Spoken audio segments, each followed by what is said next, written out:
શરૂઆત ગીર સોમનાથથી કરીએ। ગીર સોમનાથના કેટલાક વિસ્તારોમાં વરસાદ શરૂ થયો છે। ઉના અને ગીર ગઢડાના ગીર નજીકના જે ગ્રામ્ય પંથક છે તેમાં ભારે પવન સાથે ધોધમાર વરસાદ તૂટી પડ્યો છે। અહીંયા જસાધાર, વડલી, નીતલી, ચીખલકુબા, મોતીસર જેવા ગ્રામીણ જે વિસ્તારો છે ત્યાં ધોધમાર વરસાદ પડ્યો છે। નગડિયા, નાના સમઢિયાળા, મોટા સમઢિયાળા સહિતના ગામોમાં ધોધમાર વરસાદ થયો। ભારે પવન પણ ફૂંકાયો હતો। વાતાવરણમાં ઠંડક ફેલાઈ ગઈ છે કારણ કે ઘણા સમયથી ઉકળાટનું વાતાવરણ હતું। ખેડૂતોએ વાવેલા આગોતરા પાકોને પણ જીવનદાન મળવાનું છે।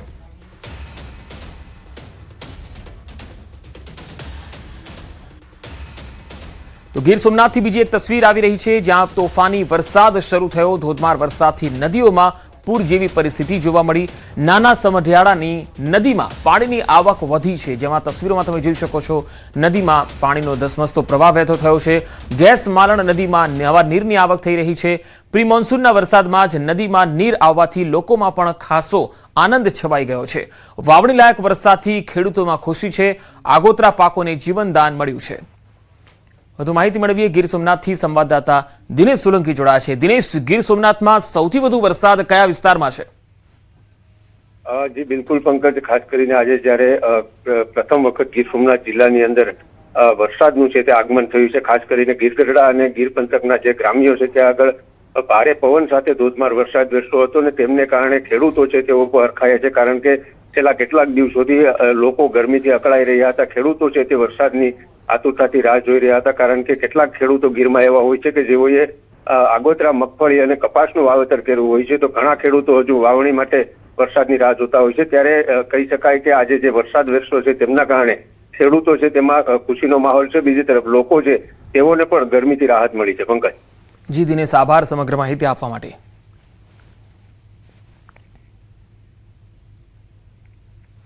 હવે અમરેલી જિલ્લાની તસવીર પણ જોઈએ। અમરેલી જિલ્લામાં છેલ્લા 4 દિવસથી વરસાદે જમાવટ બોલાવી છે। અહીંયા જાફરાબાદ તાલુકાના ટીંબી, હેમાળ, માણસા, દુધાળા, નાગેશ્રી આ જે ગામો છે ત્યાં ધોધમાર વરસાદ પડ્યો। ખાંભા તાલુકાના ડેડાણ, ખડાધાર, શ્યામગઢ, ત્રાકુડા આ જે ગ્રામીણ વિસ્તારો છે તાલુકાના એમાં પણ જોરદાર વરસાદ પડ્યો। સૂકાભટ પડેલા ખેતરો વરસાદી પાણીથી તરબોળ બની ગયા છે। ગઈકાલે સાવરકુંડલા પંથકમાં વાવણી લાયક વરસાદ થયો હતો। આજે પણ જાફરાબાદ અને ખાંભા પંથકમાં મેઘરાજાની પધરામણી થઈ છે। વરસાદને કારણે ખેડૂતોમાં ખુશખુશાલી જોવા મળી રહી છે।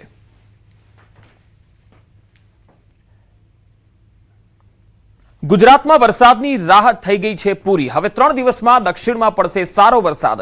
23 જૂનથી 26 જૂન સુધી રાજ્યમાં પડશે વરસાદ। મધ્ય ગુજરાતમાં પણ પડશે વરસાદ। દરિયામાં ઊંચા મોજા ઉછળવાની શક્યતા છે। માછીમારોને દરિયા ન ખેડવા માટેની સૂચનાઓ પણ આપવામાં આવી છે। વરસાદની જે રાહ જોવામાં આવેલા હતા તે હવે રાહ ધીરે ધીરે પૂરી થશે। આગામી દક્ષિણ સૌરાષ્ટ્રના ભાગમાં 3 ઘડી અથવા તો 3 દિવસમાં સારો વરસાદ આવવાની શક્યતા રહેશે। આ ઉપરાંત દક્ષિણ ગુજરાતના ભાગોમાં પણ સારો વરસાદ આવવાની શક્યતા રહેશે। હવે તારીખ 23 જૂનથી 26 જૂન સુધીમાં ચોમાસાનો વરસાદ ઘણા ભાગોમાં આવવાની શક્યતા રહેશે। આ ઉપરાંત કેટલાક ઝાપટા મધ્ય ગુજરાતના ભાગોમાં પણ પડવાની શક્યતા રહેશે। પરંતુ ઉલ્લેખનીય છે કે હવે સમુદ્રમાં ઊંચા મોજા ઉછળશે। માછીમારોએ હવે સાવધ રહેવું ઈષ્ટ રહેશે, કારણ કે હવે 29 જૂનથી લગભગ 7 જુલાઈ સુધીમાં ગુજરાતમાં અનરાધાર વરસાદ થવાની શક્યતા રહેશે। તો 29 જૂનથી 7 જુલાઈમાં પડશે અનરાધાર વરસાદ। 28, 29 જૂને મધ્ય ગુજરાતમાં વરસાદ પડશે, તો દક્ષિણ ગુજરાતમાં 7 થી 8 ઇંચ સુધી વરસાદ થશે। પૂર આવે તેવો ભારે વરસાદ પણ પડશે। જૂનાગઢમાં પડી શકે છે અતિ ભારે વરસાદ। મધ્ય ગુજરાતમાં આણંદ, વડોદરા, ભરૂચમાં ભારે વરસાદ પડશે। અમદાવાદ, ગાંધીનગરમાં પણ ભારે વરસાદ થશે। સાબરકાંઠા, પંચમહાલ, અરવલ્લીમાં વાવણી લાયક વરસાદ પડશે। મંગળ ઉપસાગરની સિસ્ટમ 28-29 તારીખે જે બની રહી છે તેના ભેજના લીધે મધ્યપ્રદેશના ભાગો, પૂર્વ ગુજરાતના ભાગોમાં પણ સારો વરસાદ થવાની શક્યતા રહેશે। કેટલાક ભાગમાં ભારે વરસાદ થવાની શક્યતા રહેશે, જ્યારે દક્ષિણ ગુજરાતના ભાગોમાં તો મુંબઈ વગેરે ભાગોમાં 7 થી 8 ઇંચ જેવો વરસાદ થવાની શક્યતા રહેશે। અને લગભગ સુરત, દક્ષિણ ગુજરાતના ભાગમાં ભારે વરસાદ થવાની શક્યતા રહે। આવા ડાંગ, વલસાડના કેટલાક ભાગમાં તો પૂર આવે તેવો વરસાદ થવાની શક્યતા રહે। મુંબઈમાં પણ ભારે વરસાદ થવાની શક્યતા રહે। જૂનાગઢના ભાગોમાં પણ ક્યાંક અતિ ભારે વરસાદ થવાની શક્યતા રહે। મધ્ય ગુજરાતના ભાગો, અમદાવાદ, ગાંધીનગરના ભાગો, ભરૂચના ભાગો, મહીસાગરના ભાગોમાં પણ ભારે વરસાદ થવાની શક્યતા રહે. લગભગ ખાસ કરીને મધ્ય ગુજરાતના આણંદ વડોદરાના ભાગો, મહીસાગરના ભાગોમાં ભારે વરસાદ થવાની શક્યતા રહે. ભરૂચના ભાગોમાં અતિ ભારે વરસાદ થવાની શક્યતા રહે. ઉત્તર ગુજરાતના કેટલાક ભાગમાં વરસાદ થવાની શક્યતા રહે. સાબરકાંઠાના ભાગો, પંચમહાલના ભાગો, અરવલ્લીના ભાગોમાં કેટલાક ભાગમાં વાવણી લાયક વરસાદ થવાની શક્યતા રહે. તો ખેડૂતોની ચિંતાનો હવે અંત આવ્યો છે. મધ્યપ્રદેશમાં ભારે વરસાદથી નર્મદાના નીર આવશે ઊંચા. 7 જુલાઈ સુધી નદી નાળા છલકાશે અને આ આગાહી હવામાન તરફથી પણ થઈ છે કે આગામી સમયમાં સારો વરસાદ થવાનો છે. મધ્યપ્રદેશના ભાગોમાં ભારે વરસાદ થતાં નર્મદામાં બંધની ઊંચાઈમાં પાણી વધી શકે. એટલે હવે ખેડૂત ભાઈઓ માટે ધીરે ધીરે રાહતના સમાચાર છે. આદ્રા નક્ષત્રમાં વરસાદ થશે, ખાડા ખાબોચિયા ભરાશે અને નાણાં તળાવ ભરાશે તો પછી 7મી જુલાઈ બાદ નદી નાળા છલકાવાની શક્યતા રહેશે. હવામાન વિભાગે કોંકણ અને ગોવા વિસ્તારમાં આગામી દિવસોમાં ભારે વરસાદની આગાહી કરી છે અને સાથે આગામી 3 દિવસમાં ગુજરાત, ઉત્તર પ્રદેશ અને ઉત્તર પશ્ચિમ ભારતના અન્ય વિસ્તારોમાં વરસાદની શક્યતા વ્યક્ત કરી છે. બીજી તરફ 25 થી 26 જૂન સુધી દિલ્હી, પંજાબ અને હરિયાણામાં પણ હવામાન વિભાગે વરસાદ પડવાની આગાહી વ્યક્ત કરી છે.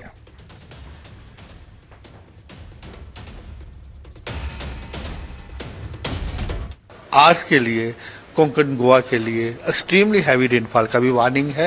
हम एक्सपेक्ट कर रहे हैं कहीं ना कहीं 20 सेंटीमीटर से ज़्यादा रेनफॉल हो सकती है. अगर आप आने वाले 2 से 3 दिनों की बात करें तो अभी जो मानसूनल फ्लो है फेवरेबल ही है. हम अनुमान लगा रहे हैं कि ये कल या परसों गुजरात को टच कर सकता है. साउथ गुजरात के लिए आज के लिए हमारा हैवी रेनफॉल वार्निंग भी है. आप 26 से बात करें, 26, 27 जहाँ हम उस समय भी अनुमान लगा रहे हैं एनसीआर दिल्ली में हल्का फुल्का रेनफॉल रह सकता है. इसके साथ ही इंटायर पंजाब, हरियाणा, राजस्थान, ये उत्तर प्रदेश के हिस्सों में जहाँ भी रेनफॉल एक्टिविटी होने का अनुमान है. और western Himalaya region, Jammu Kashmir, Himachal, Uttarakhand, almost throughout the week light moderate rainfall होता रहेगा. મેઘાલયમાં આબ ફાટ્યો હોય તેવો વરસાદ. મેઘાલયમાં ભારે વરસાદથી પૂરની પરિસ્થિતિનું નિર્માણ થયું છે. આ તસવીરો જુઓ. ભારે વરસાદથી અહીંયા નદીઓ તોફાની બની છે. કેટલાક સ્થળે ભૂસ્ખલનથી હાહાકાર મચી ગયો છે. નદીના પૂરમાં ફસાયું એક હિટાચી મશીન તમે તસવીરોમાં જોઈ શકો છો. ભારે વરસાદથી નદીઓમાં ઘોડાપૂરની સ્થિતિ, સ્થાનિક વિસ્તારોમાં પાણીનું વહેણ જોવા મળી રહ્યું છે અને કેટલાક સ્થળોએ તો ભૂસ્ખલન થયું જેના કારણે હાહાકાર મચી ગયો. નદીના પૂરમાં એક હિટાચી મશીન ફસાયેલું પણ તમે જોઈ શકો છો. જ્યાં આ તસવીરની અંદર દેખાય છે મેઘાલયથી આ તસવીરો આવી રહી છે જ્યાં આબ ફાટ્યું છે.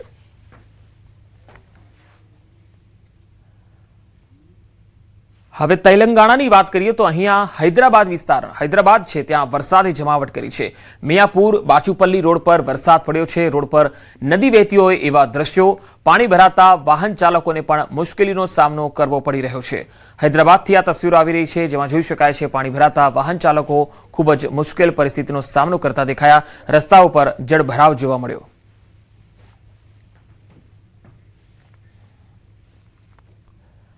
હવે અન્ય સમાચારો તરફ જઈએ તો ચૈતર વસાવાના ધારાસભ્ય પદ અંગે મોટા સમાચાર આવી રહ્યા છે. વિધાનસભા ઉપાધ્યક્ષ પૂર્ણેશ મોદીએ મોટું નિવેદન આપ્યું. ચૈતર વસાવા હવે ધારાસભ્ય ન ગણાય તેવું તેમણે કહ્યું. જે ક્ષણે ચુકાદો આવ્યો ત્યારે જ સભ્યપદ રદ ગણાય. 2 વર્ષથી વધુ સજા થાય એટલે પદ આપોઆપ રદ થાય. હવે ચૈતર વસાવા ધારાસભ્ય ગણાયા જ નહીં તેવું તેમણે કહ્યું છે. 6 વર્ષ સુધી ચૂંટણી નહીં લડી શકે ચૈતર વસાવા એવું પૂર્ણેશ મોદીએ જણાવ્યું. લીગલ સેલ મારફતે દરખાસ્ત આવશે ત્યારે પ્રક્રિયા પૂર્ણ થશે. કાયદામાં ખૂબ જ સ્પષ્ટ જોગવાઈ છે. તેમણે કહ્યું કે ઉપલી કોર્ટમાંથી રાહત ન મળે ત્યાં સુધી ધારાસભ્ય પદ રદ ગણાય. જે પ્રમાણેનો કાયદો છે એ પ્રમાણેનો અમલ થશે. કે 2 વર્ષ કરતા વધુ સજા થાય તો એ આપોઆપ એ ધારાસભ્ય પદ અથવા તો સાંસદ પદ એ રદ થયેલો ગણાય. એટલે સસ્પેન્શનની વાત નહીં, પરંતુ હવે એ ધારાસભ્ય તરીકે ગણાય જ નહીં. એ સીટ ખાલી ગણાય. હવે જે પ્રક્રિયાની જે વાત કરી એમાં લીગલ સેલ મારફત માનીય આપણા અધ્યક્ષશ્રીને એની પ્રપોઝલ આવશે ત્યારે એ પ્રોસિજર પૂરી થશે. પણ કાયદામાં બહુ સ્પષ્ટ જોગવાઈ છે. સાથે સાથે એ પણ જોગવાઈ છે કે જ્યાં સુધી બીજી કોર્ટમાંથી એટલે કે ઉપલી કોર્ટમાંથી રાહત ન મળે ત્યાં સુધી એનું ધારાસભ્ય પદ હવે રદ થયેલું ગણાય અને આગામી 6 વર્ષ સુધી એ કોઈ પણ પ્રકારની ચૂંટણી પણ લડી નહીં શકે.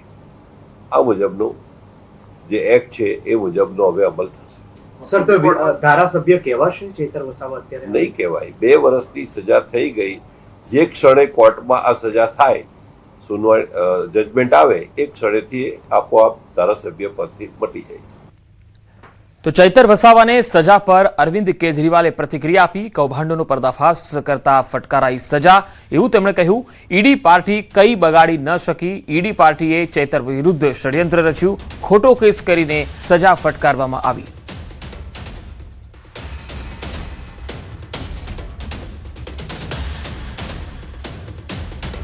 जब ईडी पार्टी उनका कुछ नहीं बिगाड़ पाई और उनकी लोकप्रियता को कुछ नहीं कर पाई, तो आज उन्होंने ईडी पार्टी ने पिछले कुछ महीनों में षड्यंत्र रच के और इनके ऊपर झूठा केस करके इनको 7 साल की जेल की सजा सुना दी. મહેસાણા ફૂડ વિભાગે મોટી કાર્યવાહી કરી. ઊંઝામાં ભેળસેળયુક્ત વરિયાળી ઝડપાઈ. ફૂડ વિભાગની ટીમે અહીંયા દરોડા પાડી અને કાર્યવાહી કરી. 4766 કિલો વરિયાળીનો જથ્થો જપ્ત કરાયો. 8,57,000 થી વધુનો મુદ્દામાલ સીઝ કરવામાં આવ્યો. આર્ટિફિશિયલ કલરથી વરિયાળી લીલી બનાવાતી હતી. વીએન એન્ટરપ્રાઇઝના માલિક સામે કાર્યવાહી હાથ ધરવામાં આવી. તો ઊંઝામાં ભેળસેળયુક્ત વરિયાળી પકડાઈ છે. મહેસાણા ફૂડ વિભાગે મોટી કાર્યવાહી કરી. 4766 કિલો વરિયાળીનો જથ્થો જપ્ત કરાયો છે, જેની કિંમત 8.5 લાખથી પણ વધુ છે, જે સીઝ કરવામાં આવ્યું છે. આર્ટિફિશિયલ કલરથી આ વરિયાળી લીલી કરવામાં આવતી હતી. હવે આ સમગ્ર મામલે આગળની તપાસ ચાલી રહી છે. ઊંઝામાં આમ તો વરિયાળી માટે ઊંઝા ખૂબ જ ફેવરિટ હોય છે, પરંતુ અહીંયા તો ભેળસેળયુક્ત વરિયાળી મળી. રાજકોટમાં જેતપુરમાં 23 વર્ષીય યુવતીએ આપઘાત કર્યો. નવાગઢ નગરપાલિકાની આપની પૂર્વ ઉમેદવારે આપઘાત કર્યો. ગોંડલ ચોકડી નજીક આવેલ ફ્લેટમાંથી મૃતદેહ મળી આવ્યો. ગળે ફાંસો ખાધેલી હાલતમાં મૃતદેહ મળી આવ્યો. યુવતીની હત્યા થઈ હોવાની પરિવારની આશંકા છે. જૂનાગઢના પરિણીત યુવક અસલમ હુસૈને હત્યા કરી હોવાનો આરોપ છે. અસલમ સાથે લિવ ઇન રિલેશનમાં રહેતી હતી મૃતક યુવતી. અસલમ અવારનવાર શારીરિક અને માનસિક ત્રાસ આપતો હોવાનો પણ આરોપ છે. પછી અહીંયા હું વાત થઈ હું નહીં અમને કઈ ખબર જ નથી. એને આવીને ગળા ટૂંકો ખાધેલો હે કે એને મારી નાખેલી હે અમને કઈ ખબર નથી. જો એ છોકરો કઈ વાક ગુનામાં ન હોય, એને આ કઈ કરેલ ન હોય, તો ઈ એમ કહે ને કે ક્યાં ગઈ નંદની, ક્યાં ઈ ત્યારથી એનો ફોન બોન બધું બંધ આવે છે. કઈ ફોન એનો ચાલુ નથી. અમને એવું લાગે છે કે આને હત્યા થઈ હોય. એની ઉપર એની અસલમની ઘરવાળી અને અસલમની ઘરવાળીની મમ્મી એ બે થઈ અને એને મારી હતી. એના વાળ કાપી નાખ્યા હતા, માથામાં છરી મારી દીધી હતી અને ઢીકેન પાટે ઢોરમાર માર્યો હતો એને. ગીર સોમનાથના ગીર ગઢડા તાલુકાના જામવાડા ગીર વિસ્તારમાં એક યુવકની હત્યાનો બનાવ સામે આવ્યો. અહીં શિંગોડા નદીના કાંઠા વિસ્તારમાં ખેતરમાંથી યુવકને મૂઢમાર મારેલી હાલતમાં મૃતદેહ મળી આવ્યો. પ્રાથમિક માહિતી પ્રમાણે મૃતકની ઓળખ જામવાડા ગામના રહેવાસી અને આશરે 35 વર્ષીય મેહુલ ભીલ તરીકે થઈ છે. મૃતદેહ પર જોવા મળેલી ઈજાઓને આધારે પોલીસને આશંકા છે કે અજાણ્યા શખ્સો દ્વારા મેહુલ પર પથ્થર તેમજ મૂઢમાર મારીને હત્યા કરવામાં આવી હોઈ શકે.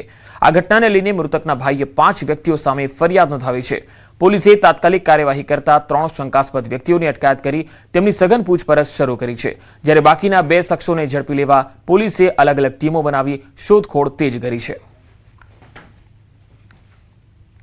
ફરિયાદી હિતેશભાઈ હકુભાઈ વડવાતર જે તેઓના ભાઈ છે, તેઓએ પોલીસ રૂબરૂ ફરિયાદ આપતા આ ઈસમ ગઈકાલે તેના 5 મિત્રો સાથે આ સ્થળે ભેગા થયેલા હોય અને કોઈ અગમ્ય કારણોસર ઝઘડો થતા તેઓની વચ્ચે ઝઘડો થતા 5 ઈસમોએ એમની હત્યા નિપજાવેલી છે.